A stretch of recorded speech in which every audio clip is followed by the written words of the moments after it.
Panggung hukum Indonesia kembali dihangatkan oleh dinamika dan silang pendapat antara kubu Roy Suryo dan pihak terlapor. Di tengah langkah hukum yang ditempuh Roy Suryo yang melayangkan gugatan ganti rugi senilai 206 juta rupiah sekaligus wacana mendonasikannya ke yayasan sosial, respons menohok langsung dilayangkan oleh kuasa hukum Joko Widodo, Rifai Kusumanegara. Bukan sekadar menanggapi, Rifai membedah langkah tersebut secara tajam dengan menyoroti lemahnya dasar hukum, pentingnya pembuktian faktual atas dana APBN, hingga menilai donasi tersebut syarat akan muatan framing demi mencari simpati publik. Berikut adalah 5 kritik tajam Rifai Kusumanegara yang menguliti satu persatu argumen di balik gugatan kontroversial tersebut.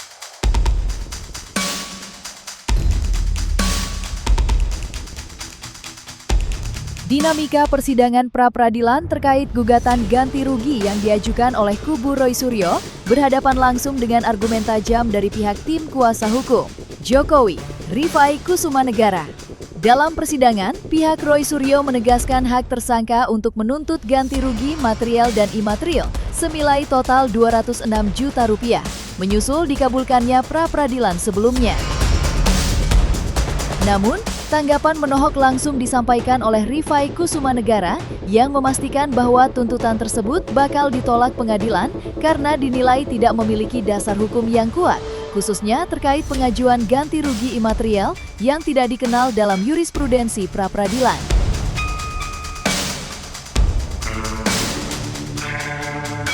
Sidang ini adalah pra-peradilan yang ketiga. Sebentar saja karena kita hanya menyampaikan ganti kerugian, dan ini adalah kelanjutan dari dikabulkannya pra-pit pertama mengenai tidak sahnya penggeledahan, penangkapan, dan penahanan. Dan menurut KUHAP, Kitab Undang-Undang Hukum Acara Pidana, Undang-Undang Nomor 20 Tahun 2025, ada hak bagi tersangka yang kemudian penangkapan dan penahanannya dinyatakan tidak sah untuk menuntut ganti rugi. Kita tadi sudah menyebutkan angkanya 206 juta rupiah, baik kerugian material sebesar 106 juta rupiah maupun kerugian imaterial 100 juta rupiah. Saya juga tadi mengikuti rinciannya. Dalam pandangan saya justru menarik. Pertama, putusan pra-peradilan itu tidak pernah mengenal kerugian imaterial. Dan itu sudah menjadi jurisprudensi tetap. Jadi belum apa-apa, saya kalau nggak salah mengajukan material itu 100 juta itu sudah pasti ditolak karena Mahkamah Agung secara konsisten dalam berbagai putusannya.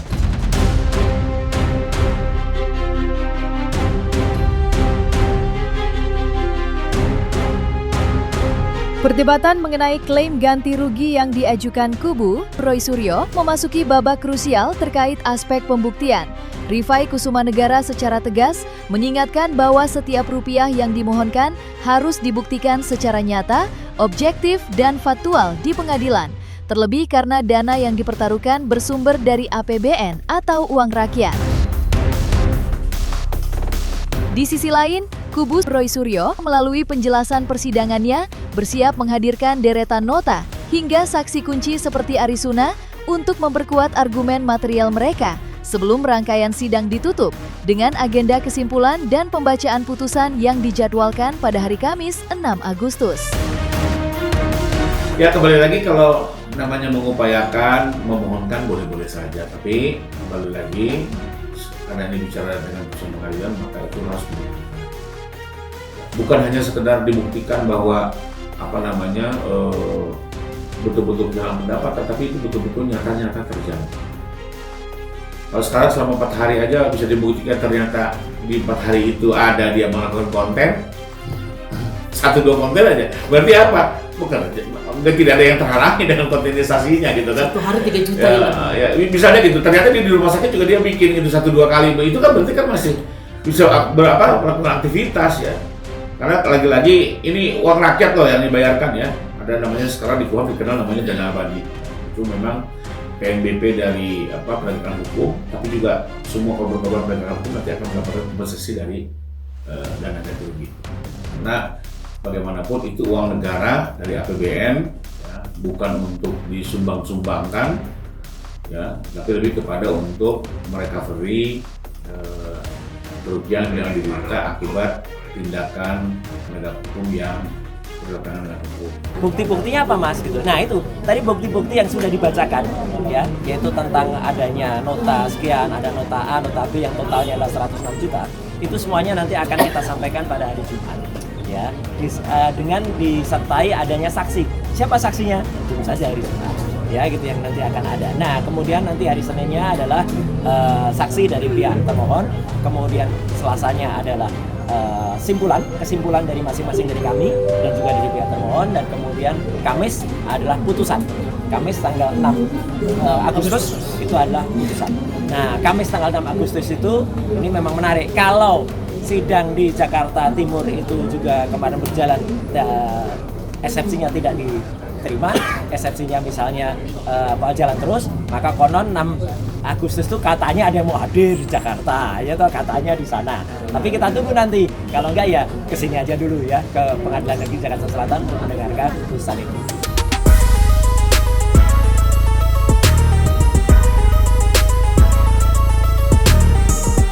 Perdebatan mengenai validitas kerugian material dalam gugatan Roy Suryo semakin memanas tatkala Rifai Kusumanegara membongkar dasar klaim pendapatan harian sebesar 3 juta rupiah. Menurut Rifai, angka tersebut tidak bisa sekadar diklaim tanpa pembuktian yang legit, objektif, dan transparan. Terlebih lagi, Rifai mengungkapkan fakta mengejutkan di balik proses hukum tersebut.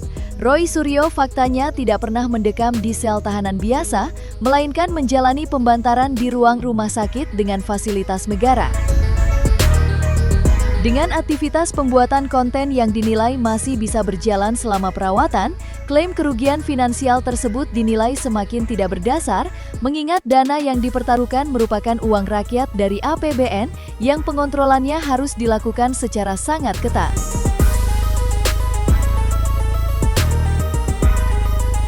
Ada lagi argumentasi bahwa kehilangan pencarian dengan hitungan 3 juta per hari, total 12 juta. Ini menjadi menarik. Pertama, yang kita tahu kan penahanan itu 3 hari, beberapa hari. Kedua, harus dibuktikan benar nggak income-nya 3 juta per hari.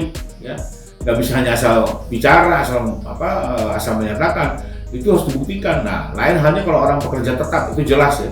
Ada gaji bulanan, ada pembayaran pajak, pemotongan pajaknya, itu baru pengeluaran real atau pendapatan realnya.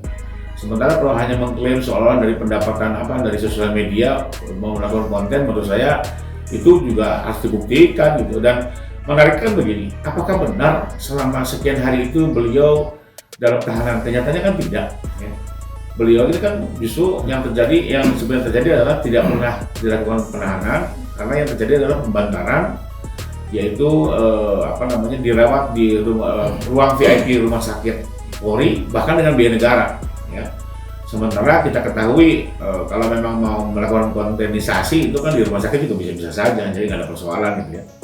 Jadi kalau saya sih melihat dari permohonan tadi tidak bisa dibuktikan adanya kerugian material yang memang itu bisa diakomodir oleh pra peradilan. Tapi kalau dari uraiannya sendiri, sebagian besar kerugian material, lalu sebagian besar biaya advokat ya, yang ada satu-satunya adalah yang bersifat material itu adalah pendapatan 3 juta per hari, tapi itu juga harus dibuktikan. Sementara pembuktian itu kan harus betul-betul rigid. Contohnya kalau gaji, ya itu jelas ada betul-betul transfer rutin tiap bulan, dan itu pun harus ada pemotongan pajak PPh. Itu baru namanya kerugian real. Misalnya kalau orang dipenjara selama 2 bulan ternyata dibebaskan, nah itu bisa. Tapi kalau hanya sekedar mengklaim 3 juta per hari tanpa pembuktian, menurut saya itu juga harus untuk dikabulkan, karena lagi-lagi ini bukan biaya pribadi ya Pak Direskrim atau penyidik, ini APBN, uang rakyat, pajak negara ya, jadi betul-betul pengelolaannya harus dipertanggungjawabkan.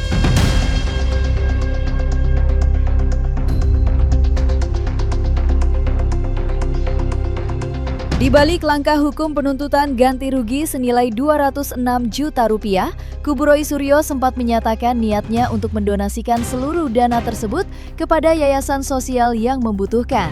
Namun, wacana mulia ini langsung mendapat tanggapan sinis dan kritik menohok dari Rifai Kusumanegara.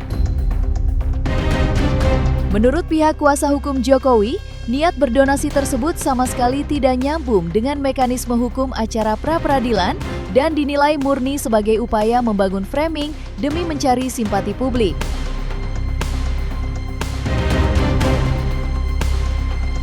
sekali lagi untuk menegaskan bahwa uang itu bukan hanya untuk kami terima saja, ya. Bukan untuk kami, sama sekali bukan untuk kami, tapi untuk yayasan yang bersangkutan. Maka sebagai wujudnya kami sudah ada kok uangnya.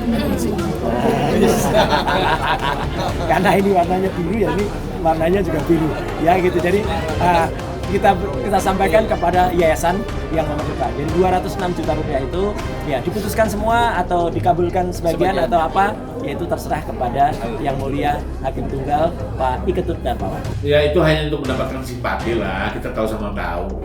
Itu cara membangun framing untuk mendapatkan simpati. Tapi kembali lagi, ya ini kan memang uang APBN, uang rakyat yang ditujukan untuk memulihkan kerugian masyarakat akibat proses penegakan hukum. Jadi nggak ada hubungannya dengan untuk membantu masyarakat, membantu kegiatan sosial, itu malah tidak nyambung. Ya.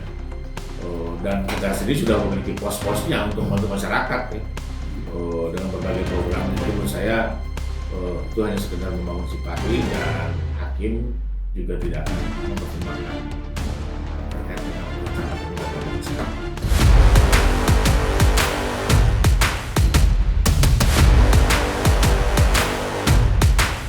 Menanggapi sikap optimis dan keyakinan tinggi yang ditunjukkan oleh kubu Roy Suryo dalam persidangan, Rifai Kusumanegara memberikan catatan paling mendasar.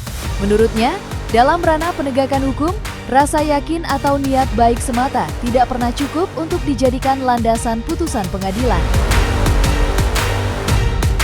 Rifai mengingatkan bahwa setiap proses hukum wajib berpijak pada kepastian hukum, kemanfaatan, dan aturan yang berlaku.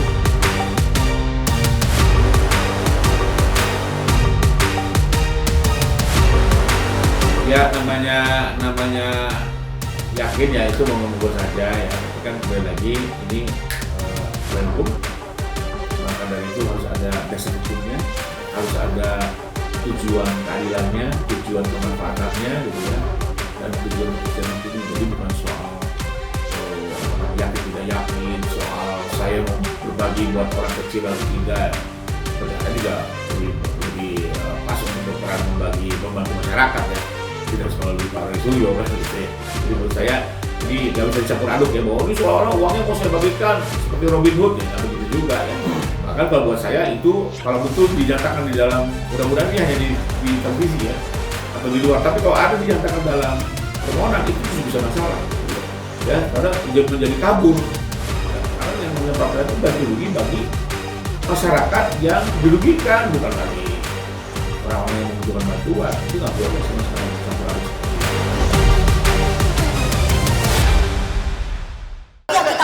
Pasti kita pengen ekspresi mengedepankan estetika kan disampaikan. jelas tadi mendengarkan.